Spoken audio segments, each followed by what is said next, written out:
दोस्तों आज के इस वीडियो को गौर से आप अंत तक सुनिएगा और सबसे पहले इस वीडियो क्लिप को देखिए और इस वीडियो क्लिप को देखने के बाद आपको समझ में आ गया होगा कि आखिर ये वीडियो क्लिप कहाँ का हो सकता है।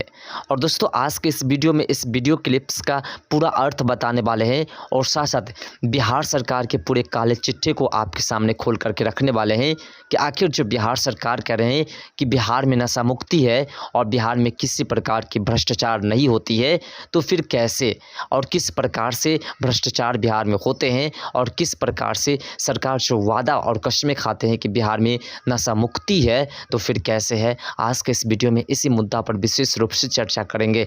सबसे पहले दोस्तों आपने उस वीडियोस को देख लिया जो शुरू में हमने आपको दिखाया, जिसमें आपको दिखाई दे रहे हैं प्रशासन के जवान जो आपस में लड़ रहे हैं। दोस्तों ये दोनों आपस में क्यों लड़ रहे हैं ये शायद आपको पता नहीं चला होगा। तो दोस्तों सबसे पहले आपको हम यही बात बता देते हैं कि आखिर ये प्रशासन दोनों आपस में क्यों लड़ रहे हैं। दोस्तों आपको बता दें कि ये दोनों प्रशासन 112 नंबर की है और ये दोनों प्रशासन आपको बता दें कि बिहार में सहरसा में ड्यूटी कर रहे होते हैं। इसी बीच वहाँ पर लगाया जाता है इसको एसपी के द्वारा कि जितने भी आपत्तिजनक गाड़ियाँ होगी, जिस गाड़ियाँ में शराब होगी, जिस गाड़ियाँ में किसी प्रकार की बालू माफिया हो या किसी प्रकार की हेलमेट्स के बिना जाएंगे, उन तमाम गाड़ियों को रोकना है। लेकिन इन दोनों प्रशासन द्वारा कुछ अलग ही कारनामा किया जाता है। आपको बता दें कि वहाँ से जितने भी दारू की गाड़ियाँ गुजरती है, जितने भी नशीली पदार्थ की गाड़ियाँ गुजरती है, उनसे वो पैसे ले लेते हैं और उसके बाद उस गाड़ियाँ को छोड़ देते हैं। ऐसा मीडिया द्वारा बताया गया है। और साथ साथ बालू माफियाओं से पैसा लेकर के और उसे भी छोड़ दिया जाता है। और इसी की वजह से जब पैसे कलेक्ट हो जाते हैं और जब छुट्टी का समय आता है, यानी कि जब चेक पोस्ट को ख़त्म करने की बारी आती है, तो दोनों पैसे की बंटवारे करने की अब जो है मांग करने लगते हैं। इसी बीच एक पैसे ज़्यादा लेते हैं और दूसरा कम लेते हैं और इसी बात को लेकर के दोनों सड़क पर ही लड़नी शुरू कर देते हैं। और उस वक्त ये भी भूल जाते हैं कि वो वर्दी पहने हुए हैं और वर्दी की इज्जत भी भूल करके दोनों आपस में लड़ने लगते हैं। और इतने हद तक लड़ते हैं कि देखते ही देखते दोनों आपस में लात मुक्का से भी लड़ाई करने लगती है, डंडों से भी मारपीट करने लगती है। सबसे पहले दोनों में तो मैं शुरू होती है, उसके बाद गाली गलौज शुरू होती है और उसके बाद सरकार के शिष्टाचार को दिखाते हुए डंडा पहना शुरू हो जाता है। और उस वक्त भूल जाता है कि उसके शरीर पर सबसे पवित्र वर्दी भी लगी हुई है, जिस वर्दी के सम्मान में लोग अपने आप को न्यौछावर कर देते हैं और शहीद हो जाते हैं। लेकिन वह उसको भी भूल चुके थे और बीच सड़क पर ही लड़नी शुरू कर दी और उसका वहाँ के ग्रामीण लोग ने वीडियो बना करके वायरल किया। अब यह वीडियो तेज़ी से वायरल हो रहा है। अब दोस्तों आपको बताते हैं बिहार सरकार की काली करतूत के बारे में। सबसे पहले दोस्तों आपको बता दें कि बिहार सरकार ऐसे ऐसे भ्रष्ट प्रशासन को जब तक नहीं हटाएंगे तब तक नशा मुक्ति के जो अभियान चला रहे हैं उसमें सफल नहीं होंगे। अब दोस्तों काला करतूत की बातें जो हम आपको बता रहे थे वो क्या है ये भी समझिए। सबसे पहले दोस्तों बिहार की सरकार जो है उसमें जब सबसे पहले बिहार के उप मुख्यमंत्री तेजस्वी यादव जी जो है वही प्रशासन की संचालन करते हैं। जैसा कि आपको पता होगा कुछ दिन पहले डाक बंगला चौराहा बीजेपी के तमाम नेता को बिहार के प्रशासन द्वारा पीटा गया था। बिहार के प्रशासन का संचालन किसने किया था? तेजस्वी यादव ने। अब आपको बता दें कि काली करतूतें क्या हैं बिहार सरकार की। सबसे पहले ऐसे जितने भी प्रशासन वाले को लगाया जाता है चेक पोस्ट के पास, वो सरकार के खास प्रशासन होते हैं।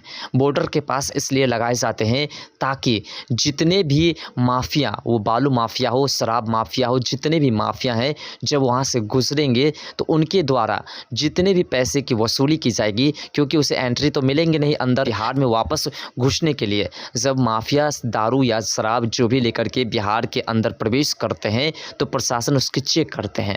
तो उस वक्त एक कानून बनाए हुए हैं, एक कानून मतलब गुप्त कानून, काली करतूत की कानून, जिसकी वजह से जैसे ही प्रवेश करते हैं और प्रशासन जब रोकते हैं उसे, तो प्रशासन रोकने का जो है चार्ज मांगते हैं, जिससे कि उसे छोड़ दिया जाएगा और वह बिहार में प्रवेश कर पाएगा।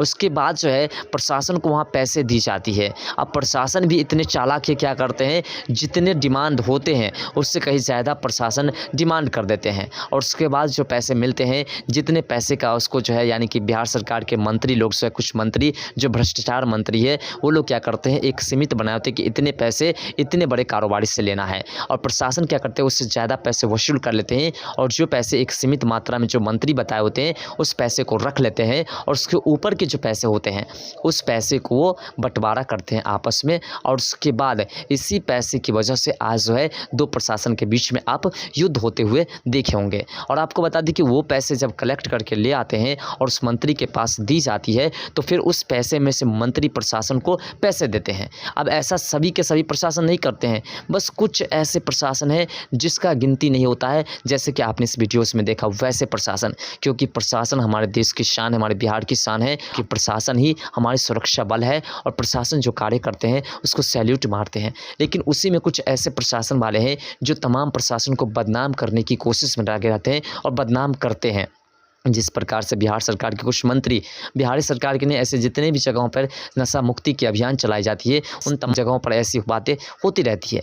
लेकिन बात आती है दोस्तों, जब बिहार में ऐसे कारनामे लगातार देखने को मिलते हैं, तो फिर बिहार सरकार सख्ती क्यों नहीं बरतते हैं? और बिहार सरकार की जो प्रशासन है, एसपी डीएसपी साहब सब, वो लोग भी ऐसे ऐसे पुलिस वाले को तुरंत सस्पेंड क्यों नहीं कर देते हैं और उन लोगों पर तुरंत कार्रवाई क्यों नहीं करते हैं? अगर ऐसा नहीं होगा तो बिहार सरकार जो सोच रहे हैं कि हमारी अगली सत्ता फिर से बनेगी और फिर से हम बिहार सरकार सोच रहे हैं कि अपनी सरकार बना पाएंगे, तो उनकी भूल है।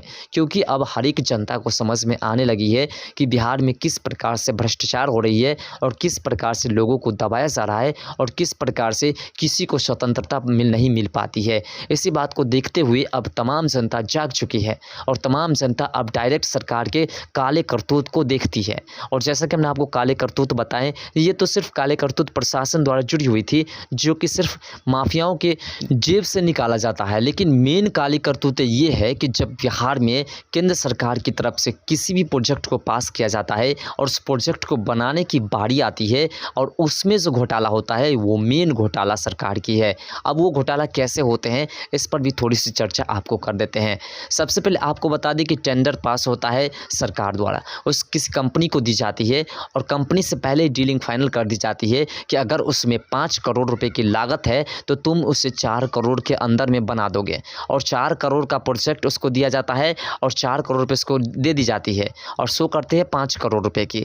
अब क्या करते हैं, 1 करोड़ पहले ही सरकार की हो गई, अब बच गए उसमें से 4 करोड़। और वहाँ पर तमाम जितने भी ठेकेदार होते हैं उसे बता दिए जाते हैं कि 4 करोड़ के अंदर में तुम्हें काम निपटा लेना है और उसमें जो बेनिफिट होगा वो तुम्हारा तो होगा ही, साथ साथ 4 करोड़ के बीच यानी कि जो अंदर में ही तुम निपटा लोगे, मान लो 3.5 करोड़ में निपटा लिया गया, तो 50 लाख रुपए जो बचा उस 50 लाख को फिर तुम लेना और साथ साथ हमारे जो कुछ कर्मचारी है जो काम करते हैं तुम्हारे अंदर, जो सरकारी कर्मचारी है उसको फिर घूस देना है। यानी कि ऊपर से लेकर के नीचे तक करप्ट है और सभी के सभी घूस लेने का काम करते हैं। ऐसे सिलसिला एजुकेशन लाइन में, स्वास्थ्य लाइन में जितने भी समस्या है सभी में ऐसे ही समस्या जुड़ी हुई है और ऐसे भ्रष्टाचार जुड़े हुए हैं। तो दोस्तों, इस बिहार सरकार की इस काली करतूत के बारे में आप क्या कहना चाहते हैं? कमेंट सेक्शन में अपना राय जरूर दीजिएगा। तो मिलते हैं नेक्स्ट वीडियो के साथ, तब तक के लिए बाय, जय हिंद।